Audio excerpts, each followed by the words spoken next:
رمضان المبارک میں رسول اللہ صلی اللہ علیہ وسلم کثرت سے تلاوت قرآن اور انفاق فی سبیل اللہ فرمایا کرتے تھے. یعنی نماز کے بعد 2 مزید نیکی کے کام کیا ہیں؟ قرآن کا کثرت سے پڑھنا، اور تلاوت کا معنی آپ سمجھتے ہیں اچھی طرح، اور انفاق فی سبیل اللہ کرنا. یعنی تلاوت سے مراد صرف ختم پہ ختم کرتے جانا نہیں، بلکہ سمجھ سمجھ کے پڑھنا بھی.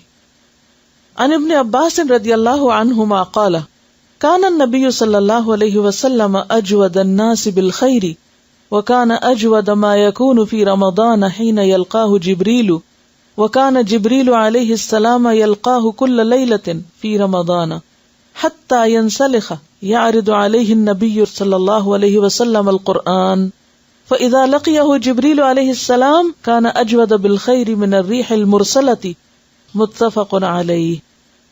حضرت عبداللہ بن عباس رضی اللہ عنہما فرماتے ہیں رسول اللہ صلی اللہ علیہ وسلم لوگوں کے ساتھ بھلائی کرنے میں بہت سخی تھے، لیکن رمضان میں جب حضرت جبریل علیہ السلام آپ سے ملتے تو آپ اور بھی زیادہ سخی ہو جاتے، یعنی عام دنوں کی نسبت زیادہ سخاوت ہوتی تھی آپ کی.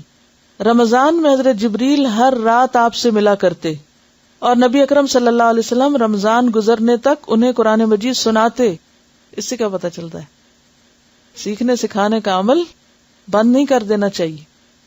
ایک پورے سپارے کا ترجمہ بیٹھ کے آپ دہرا لیں، کسی کو سنا دیں، کچھ کر لیں، اس سے کیا ہوگا؟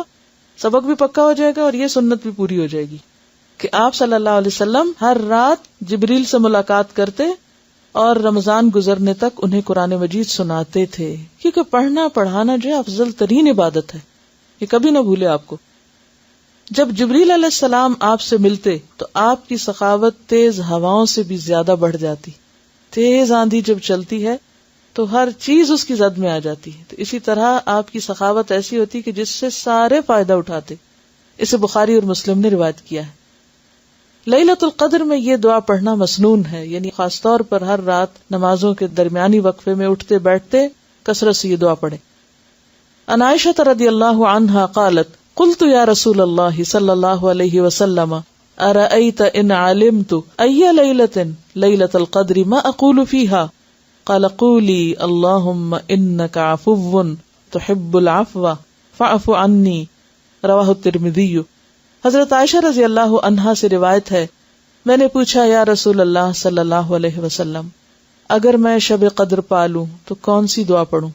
نبی اکرم صلی اللہ علیہ وسلم نے فرمایا کہو یا اللہ تو معاف فرمانے والا ہے، معاف کرنا پسند کرتا ہے، لہٰذا مجھے معاف فرما. اسے ترمذی نے روایت کیا ہے. اور اس میں آپ دیکھیے کہ جیسے افضل ترین عبادت اگرچہ لمبی نماز ہے یا پھر یہ کہ باجماعت تراویح ہے، لیکن بعض اوقات ایسا ہوتا ہے انسان تھک بھی جاتا ہے. یعنی کہ کھڑے ہو کے آپ نے طویل نماز پڑھی، پھر آپ بیٹھ گیا، بیٹھ کے کیا پڑھیں؟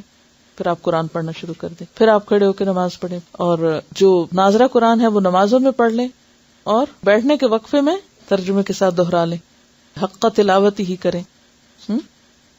اور اس کے علاوہ پھر دعائیں مانگیں، ہر قسم کی دعائیں، لیکن خاص طور پر یہ دعا اللہم انک عفو تحب العفو فاعف عنی. وآخر دعوانا الحمد للہ رب العالمین.